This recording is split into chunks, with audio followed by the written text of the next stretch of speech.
Hey everyone, it's Robin Lee, and we are on day 2 of sharing best practices, hacks, and tips for doing virtual events better.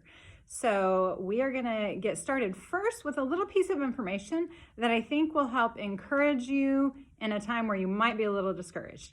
And that is some of the trends are seeing that virtual audiences just don't RSVP or register as early. So if you are holding a virtual event and you're 2 weeks out and you don't have very many people registered yet, try not to get discouraged. They're actually seeing that people that register later are far more likely to attend than those that register way in advance. So that's just a little FYI before we get into the tips today, which are all about engagement, getting people to show up and to engage once they are at your event. So, ready for tip number 1? It is about the swag box. So if you have attended a conference or a larger event in the last year, you probably got a swag box. And I've seen various different levels of quality on these. I was slightly skeptical about them because I'm pretty thrifty and I'm like, is that worth the money? But just to give you perspective, if you haven't gotten one before, they are usually a branded box. They have some of your swag in it about your company, and some of the better swag boxes also include tools for participants to engage during the event and supplements to the material.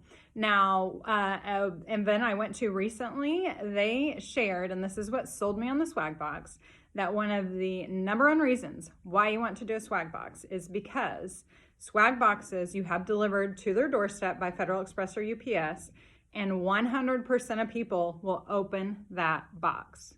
Only 20% of people will open your email.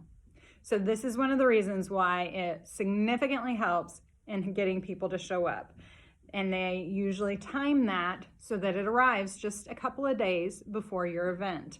So they open it, they feel like you have invested in them, you have prepared for them, you have encouraged them through this box and given them some materials and help getting them excited about attending. So tip number 1 is do a swag box or a swag envelope. All right, tip number 2 is about reducing the temptation for people to skip. Now, I am super duper guilty of this. You know, there's been a whole lot of free stuff, a lot of great content out there, and I register and I know they're gonna send me a recording, so I'll just wait and watch the recording later. So when I heard these recommendations, at first I thought they sounded a little legalistic, but the more I thought about them, again, I was sold on it. And there are 2 elements to this recommendation about reducing the temptation to skip. Number 1 is don't provide a recording of your event. Or if you do provide a recording, provide it at an additional cost and make sure you have spaced it out. So if your event ends, don't send it out the next day or the next week. Give it 2 weeks to a month before you send it out.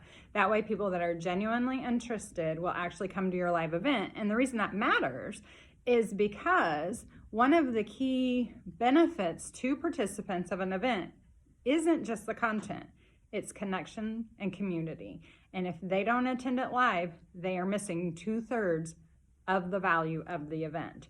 So you are helping them by getting them to actually attend. The second thing is don't provide a detailed agenda. You can let them know the generalities of what you're going to be doing and talking about or big subjects, but don't list out this speaker at this time, this breakout event at this time.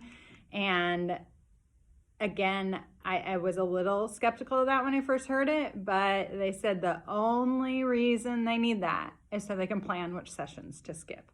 So consider not providing your attendees a detailed agenda. So that is tip number 2, reduce the temptation for people to skip that have already registered.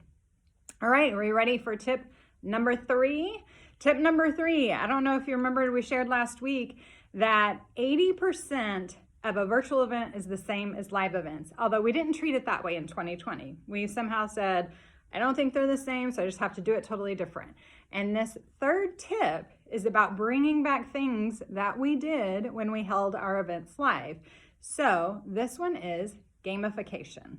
So at live events, we often give away door prizes. We make sure they have to stay till the end to be a winner of the door prize. If they participate in some way or they show up on time, this is ways that they earn points or tickets. And you can do the same things virtually. Now, there's a lot of platforms that can help you do this, but there are also old school ways to do this, especially if you have a helper and you're watching the crowd and acknowledging and saying, hey, I see that you're here and we're gonna give you some points, and thanks for that question, we're gonna give you some points or tickets for that. And then at the end, you can do the drawing. If you're doing actual tickets, you can actually take all those points and put them in a bowl or something and draw a name, or you can tally up points and give them to whoever's participated the most. So you're incenting people, plus giving the added benefit of getting people to move and laugh and take a break from the content. So tip number 3 is gamification. All right, we are on to tip number 4. Tip number 4 has to do more with events where you are having guest speakers, presenters, or entertainers as part of your event. So you're switching off between different people. So this tip is provide all of your speakers or presenters best practices and do a tech check with them the day before. So just like the things that we're talking about this week, giving them a sheet that you've already prepared that said, hey, we're really investing in quality events. Here are some things that you can do to make sure your setup is good, stand up to have more energy, and then we're gonna do a tech check the day before the event with everybody that is involved, and we're gonna go through, check out everything, make sure it's all in line, answer any questions, and test a few things with you. And that will help reduce the stress of some of those things that go a little wonky. Won't totally eliminate them, but it'll also help ensure quality across all of your speakers and presenters. So tip number 4 is provide your speakers best practices and do a tech check with them the day before. All right, we're on to tip number 5. This one is focused more on the participants. Now, again, most of these tips today are more for the longer events, conferences, but this one is provide your attendees or guests a pre-planning checklist. And if it's a full day or multiple day event, do a tech check with them as well. So what would be on this pre-planning checklist? It's really encouragement, trying to get them in the right frame of mind before they ever show up for the event. We're excited to see you. We want you to have your camera on because we're going to be giving prizes away to people that are engaged.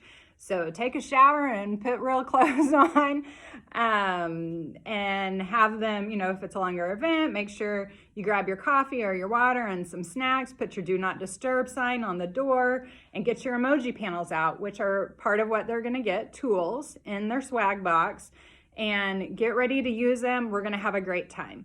So it's not as much of like, I want them to be there and have their camera on, but it's also encouragement. And it is kind of mentally preparing them that, hey, I'm gonna engage in this. This seems like this is gonna be pretty cool. So that's tip number 5, provide your participants a pre-planning checklist. So these 5 tips are all things that I think you can do. Now, obviously, some of them are more applicable to larger or longer events that are maybe several hours or a few days even. But I think you can also, what I've learned, tweak some of these things based on your event, if it's smaller or if it's a little shorter in duration. And they are all things that can still enhance every virtual event so that your attendees leave feeling like they connected, they were part of a community, and they are inspired. So tomorrow we will be moving on to 5 more tips about going hybrid. Thanks, and we'll see you tomorrow.